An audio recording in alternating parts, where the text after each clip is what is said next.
à tous sur TV5 Monde pour la 8e étape Bobo Dioulasso des Dougous. Une étape qui peut être décisive aujourd'hui pour le maillot jaune car tout se joue pour les 3 premiers dans un mouchoir de poche. Merci de nous rejoindre sur TV5 Monde.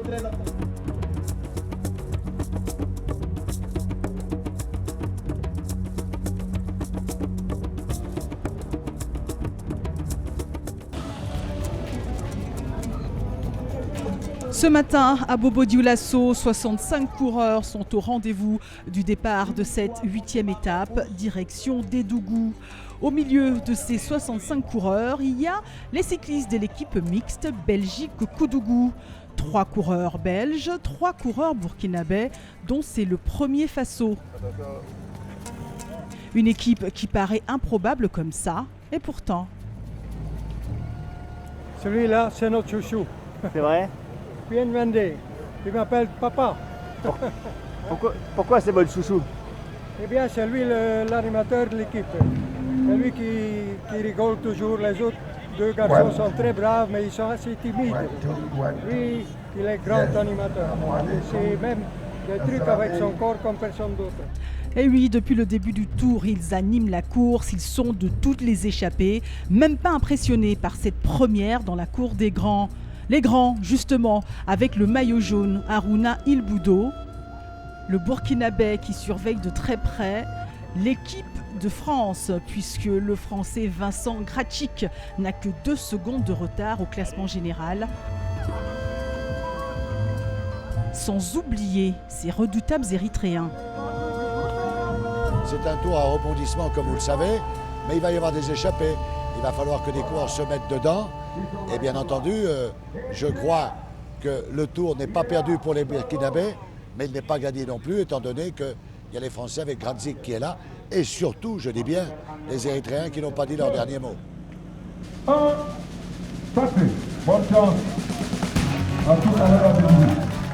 167 km à parcourir, voilà le menu de cette 8e étape qui démarre à vive allure. Et dès les premiers mètres, panne mécanique congolaise. Décidément, un tour pas très facile pour Gianni Maïlé qui a connu de multiples pannes depuis le début de la compétition. Mais celui qui a pris le maillot du meilleur jeune au Tour de la RDC l'année dernière a toujours su repartir. À l'avant, des tentatives d'échapper animent le peloton. Devant des spectateurs qui tentent sans doute de comprendre à quoi jouent ces hommes. Si certaines tentatives d'échapper ne font pas réagir le maillot jaune, d'autres si. Allié Jonathan décide d'attaquer. L'Érythréen, 22 ans, qui a terminé 12e au Tour du Faso 2015, connaît bien cette compétition. 3 de ses coéquipiers tentent de le rejoindre. Face aux attaques et contre-attaques érythréennes, Harouna Ilboudo prend ses responsabilités, sachant que Kibromé Hari est à 24 secondes au général du Burkinabé. La tentative d'échapper, comme toutes les précédentes, est annulée.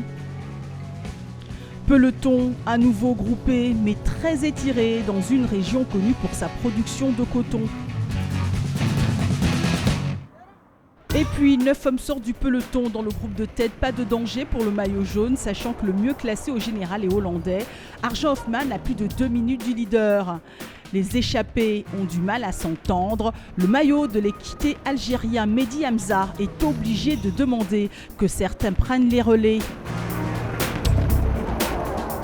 Mais c'est peine perdue, certains attaquent. Le groupe de tête est disloqué. On voit très mal comment dans ces conditions cet échappé pourra aller jusqu'au bout.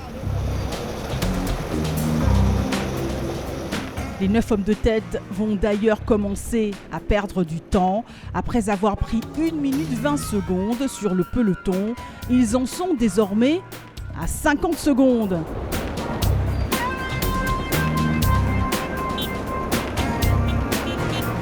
À cause de cette mauvaise entente,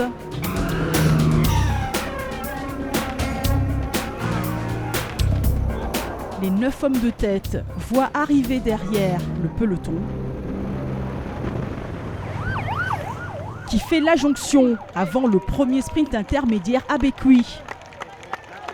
Et c'est Eric Pedroso, le Français de l'équipe vivant au Burkina Faso, qui l'emporte.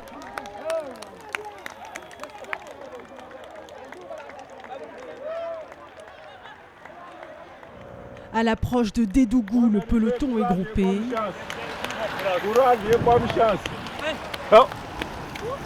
Ah, c'est très bien. À vive allure, le peloton se rapproche de Dédougou dans la région surnommée le grenier du Faso grâce à sa forte production agricole. Et comme d'habitude, les enfants premiers supporters du Tour sont là. C'est dans un sprint massif que l'Algérien Nassim Saïdi l'emporte. Le maillot jaune, lui, ne change pas. Il reste sur les épaules de Harouna Il Boudo. Au classement général, le Français est toujours à 2 secondes du Burkinabé. Si les jeunes Burkinabés savent s'exprimer dans le vélo, ils savent aussi le faire dans l'art. C'est le cas de ces jeunes créateurs qui font bouger la mode.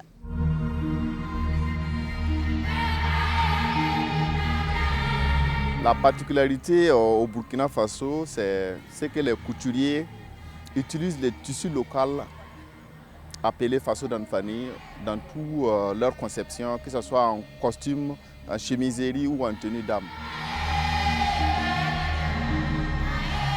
Je crois que beaucoup de Ouaralais commencent à s'intéresser à notre produit local. Voilà, dans la mesure où on peut le dimensionner à la taille des clients. Voilà. Les Burkinabés s'habillent aujourd'hui très bien. Et chacun essaie maintenant de s'habiller de chez lui. Avant, comme c'était les prêt-à-porter, chacun veut se tailler sur mesure. Ce qui est important dans la collection, il faut pouvoir porter. On peut créer, mais les gens peuvent aimer, mais porter, ils vont choisir peut-être juste le milieu. Mais aujourd'hui, les gens veulent s'habiller partout, à chaque moment. Donc il faut trouver des tenues qui peuvent faciliter ce mouvement-là.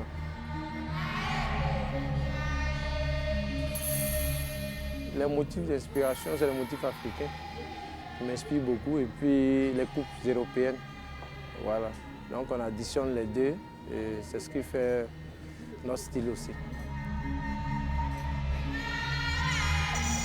Mais nous qui sommes dans ce métier-là, nous travaillons avec passion. Et puis nous avons appris le métier. C'est pour cela ceux qui viennent, ceux qu'on dit nombreux dans ce métier-là, s'ils ont appris et s'ils ont de la passion, nous, ça nous fait plaisir parce que ça va permettre la concurrence loyale. Moi, aujourd'hui, je peux dire la mode, je suis né dedans. Pourquoi né dedans? Parce qu'elle est héréditaire pour moi. Mais pour mettre ce pain-là, on a besoin d'une nouvelle génération. Voilà, cette nouvelle génération-là, c'est nous, c'est eux, c'est ceux qui viennent. Alors, pour ceux qui viennent, il faut quand même des modèles qui peuvent les rendre un peu dynamiques. Parce que c'est une génération aussi très dynamique.